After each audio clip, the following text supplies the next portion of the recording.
Thanks to the internet, the world is now more connected than ever before. At the touch of a button, we can check the weather, deposit a check, or connect with family members miles away. While these devices make our lives a whole lot easier, they also make us more vulnerable to cybercriminals. That's why it's so important to practice good cybersecurity habits. To keep our information safe requires dedication, flexibility, and discipline, but it's absolutely worth the effort. It's a lot like, well, working out. I want to take a couple minutes to share a few ways you can work on your cybersecurity health. The best practices we talk about here today are really just the start of what will certainly be an ongoing conversation in the years ahead.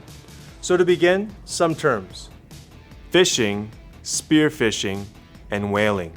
Phishing is the most common cyber threat and often the least sophisticated. It's any attempt to trick victims into sharing sensitive information. Think of those emails asking you to simply supply your bank account information to get a large cash prize. Phishing emails are often littered with typos and strange syntax and are usually sent to the masses in hopes that someone will be naive enough to take the bait. Spear phishing is a phishing attack targeted to a specific individual. So instead of a generic "Dear Sir," a spear phishing email might read, "Dear Andy." Whaling takes things a step further. It's a spear phishing attempt directed at high-profile and presumably high-net-worth individuals like C-level executives or politicians.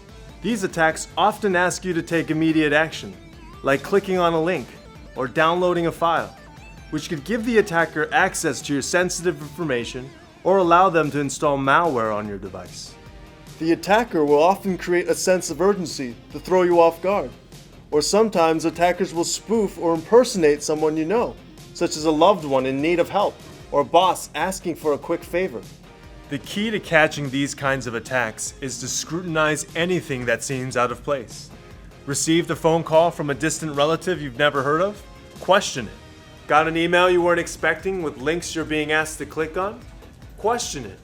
Hover your mouse over the link to see if it's directing you to a website you know and trust. And if you have any suspicions, try to verify the information through another means. Check the sender's email address against the company's website, or call the sender to confirm the request is valid. Making a phone call to confirm an email might seem tedious, but it could help you avoid a costly mistake. At RMB, we're taking our own steps to protect client information. We think of it a lot like taking our vitamins. We regularly conduct cybersecurity training for our employees, as well as our own phishing exercises. We partner with large technology providers that offer sophisticated security platforms, and we use tools like two-factor authentication and encrypted email.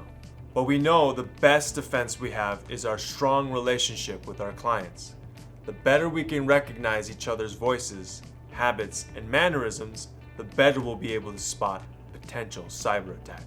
Unfortunately, cyber attacks are a new normal, and as technology continues to develop, there will be even more ways for cyber criminals to try to steal our information. So remember, we're in this together. If you want to discuss any questions or concerns about your cybersecurity, we'd love to keep the conversation going. Thanks for watching.